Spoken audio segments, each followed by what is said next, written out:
Hello guys, welcome back to the channel.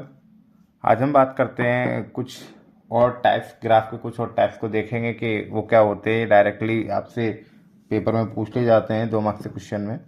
तो पहला देखते हैं हम कंप्लीट ग्राफ। ठीक है, कंप्लीट ग्राफ क्या होता है? तो आपने देखा होगा कि के एन की फॉर्म में कभी कभी एग्जाम में पूछ लिया जाता है कि इतने इतने आपको नंबर ऑफ वर्टेक्स दे रखे हैं, उसके हिसाब से ग्राफ डिज़ाइन करना है। वही चीज़ है। तो कंप्लीट ग्राफ कुछ नहीं होता। अगर आपके पास गिवन वर्टेक्स दे रखी है, अगर आपके पास कोई वर्टेक्स का पेयर दे रखा है, तो उनसे एसोसिएट करने वाली जो मिनिमम एज होंगी और उनसे जनरेट जो ग्राफ होगा वही क्या होता है, कंप्लीट ग्राफ होता है।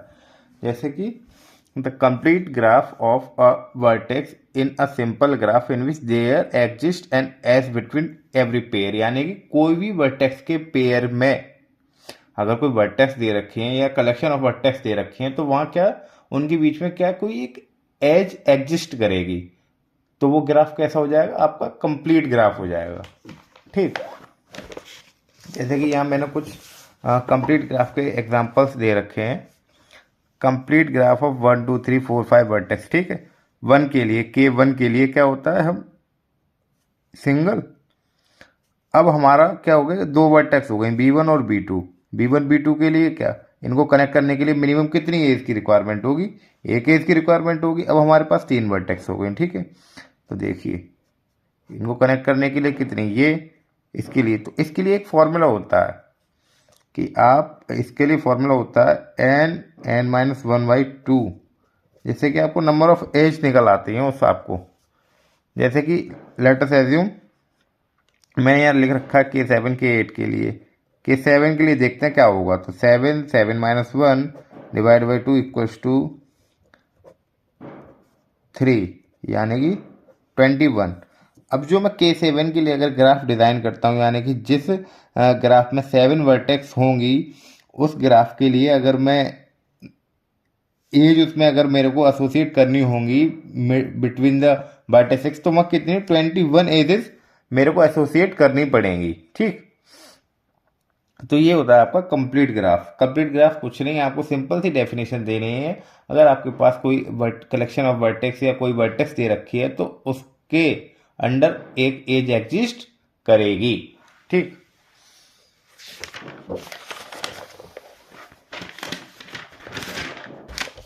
अब आते हैं रेगुलर ग्राफ। क्या होता है रेगुलर ग्राफ? ठीक,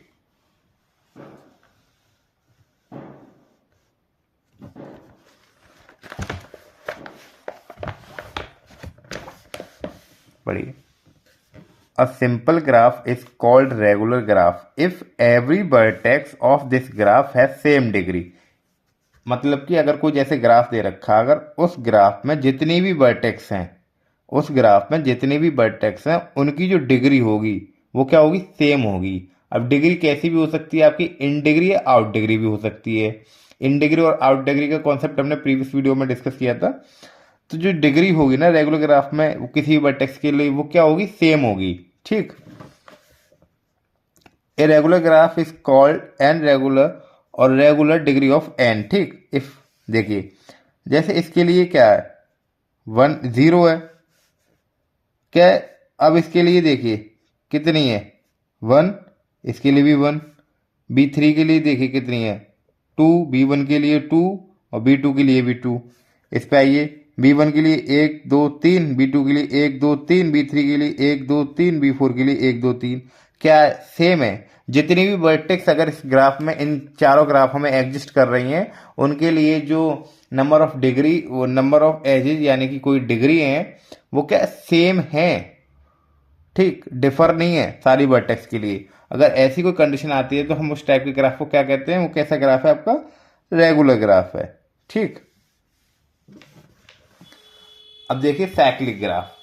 वैसे नाम से ही पता चल रहा है साइक्लिक ग्राफ, तो कोई ना कहीं साइकिल एग्जिस्ट करती होगी, जब भी हम साइक्लिक ग्राफ की बात कर रहे हैं। ठीक है, साइक्लिक ग्राफ की जो कंडीशन होती है, वहां पे जो वो आती है, वो ग्रेटर देन और इक्वल्स टू 3 के लिए होती है। ठीक, इट मीन्स 0 पे तो कोई हो ही नहीं सकता। एक अपने आप में क्या साइकिल बनाएगा भाई, ये तो केवल ट्रैवर्सिंग हो गई, क्या ये साइकिल थोड़ा ना हो जाएगी ऐसे, इसके लिए भी मिनिमम कम से कम 2 पाथ आ जाएंगे। तो ये 3 से स्टार्ट होता है, ठीक। इसमें क्या होता है, जैसे ये ग्राफ दे रखा है साइक्लिक ग्राफ के लिए। अब लेटस मैंने बी से ट्रेवर्स करना स्टार्ट किया, ऐसे गया मैं, ऐसे गया मैं, और ऐसे लौट के कहाँ आ गया, B1 पे ट्रेवर्स करते करते। तो ये क्या, मुझे एक कंप्लीटली साइकिल मिल गई, जहां से चले वहीं आ गए, ठीक है।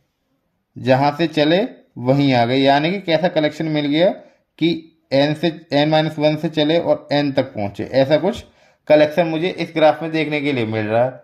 इसको देखिए, जैसे B1 से B2 गए, B2 से B3, B3 से B4, फिर ये यूं चले यूं आ गए, क्या साइकिल मिल गई, एक साइकिल एग्जिस्ट कर गई। वही चीज इसमें, ठीक।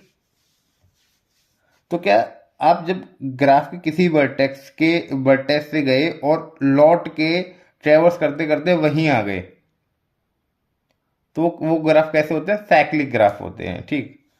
तो हमने इस वीडियो में एक कंप्लीट, रेगुलर और साइक्लिक ग्राफ को डिस्कस किया है, ठीक। Thank you.